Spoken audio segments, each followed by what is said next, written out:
Now, I know you're all engrossed in the disgusting spectacle of the federal election campaign in which Team Red and Team Blue compete to redistribute your tax dollars in an attempt to bribe large sections of the public to vote for them. But I'll save that slow-moving car wreck for another day, closer to the election.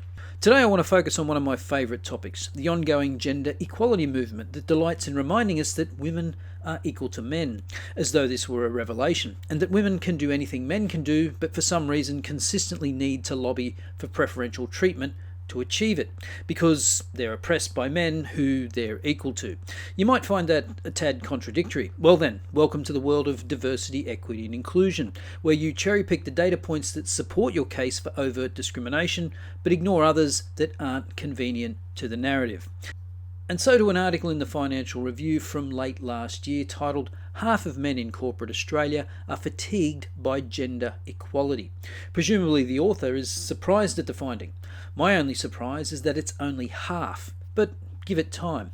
Half of men working in white-collar professions are tired of the gender equality discussion in the workplace and believe reverse discrimination is occurring, according to a survey commissioned by workplace consultancy The Dream Collective.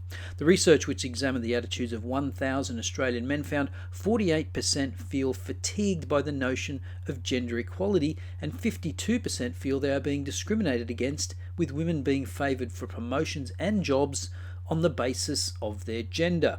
Gee, I wonder where they get that idea. Could it be the positive discrimination laws that allow companies to advertise jobs exclusively for women, combined with the constant barrage of bullshit around female oppression? Founder and director of the Dream Collective, Sarah Liu, said the research pointed to a discrepancy between men's perception and reality. For example, despite the fear of reverse discrimination, the survey found men do not think they are worse off at work, with 51% saying their opportunities for advancement remain the same as 2 years ago. Now, admittedly, I'm not a mathematician, but is that really a discrepancy? So 52% of men feel that they're being discriminated against, with women being favoured for promotions and jobs on the basis of their gender, leaving 48% that don't feel that way. Then on another question, 51% say their opportunities for advancement remain the same as 2 years ago. So the discrepancy is a massive 3%? I'd say across those two questions the findings are consistent. More to the point, to say that your opportunities for advancement remain the same as 2 years ago does not preclude from feeling that women are being favoured, if that was your view 2 years ago as well. In that case, nothing's changed. Women are still being favoured and your opportunities for advancement remains the same. This is just a small example of the hollowness of the diversity, equity, inclusion religion. Scratch the surface and it's mostly just smoke and mirrors. But here's my favourite part of the article.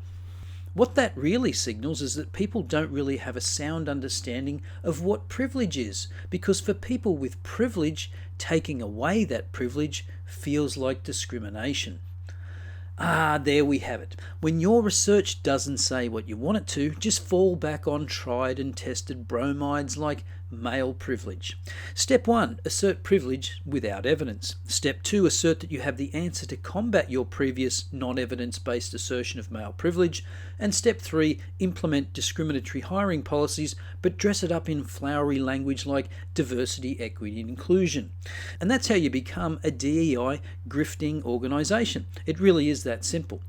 But wait, there's more. Mariah Foley, Deputy Director of the Women Work and Leadership Research Group at the University of Sydney, said organisations taking steps to rectify the gender pay gap and gender discrimination could be incorrectly perceived as being discriminatory by people who did not see it as a problem that needed addressing. Well, maybe that's because it isn't a problem that needs addressing. The gender pay gap is the definition of a non-problem, and anyone claiming that the gender pay gap is a marker of gender inequality has just disqualified themselves from a conversation about gender equality. I mean, how could it be? The gender pay gap doesn't include any of the factors that would help you determine whether men and women are being discriminated against on the basis of pay in the workplace. You know, factors like what kind of job you do, hours worked, experience, qualifications. Dr. Foley's research shows men are less likely than women to perceive that gender inequality is a problem in their workplaces and in society in general, which may be because they are less likely to experience it. Notice at no point does anyone give a definition of gender equality here. Of course, these gender equality zealots are talking about equality of outcome, or equity as it's now referred to. It doesn't matter what you call it. Another name for it would be communism. And if you know any history, you'll know that that's not a great idea. If you're ever asked why you don't support the equity part of diversity, equity and inclusion, all you need to say is because I live in Australia, not the United Soviet Socialist Republic of Australia.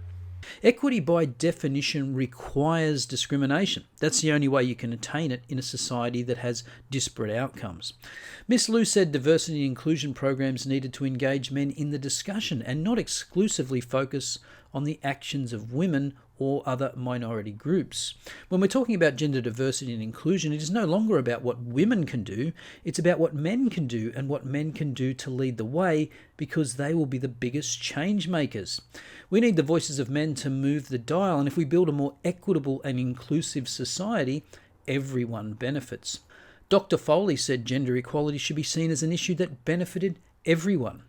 There's benefit to everyone, men and women, being able to access flexible work.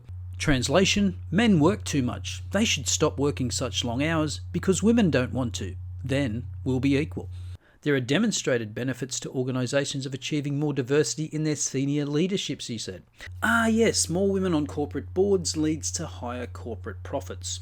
That is, if you pay a consulting firm to find that conclusion.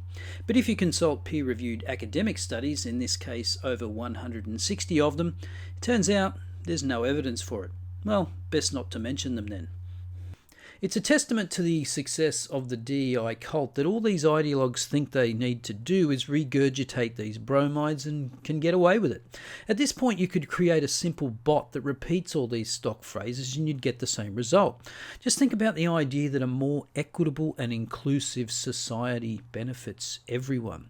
It doesn't make the slightest amount of sense. Equity is equality of outcome, and equality of outcome can only be achieved by direct discrimination.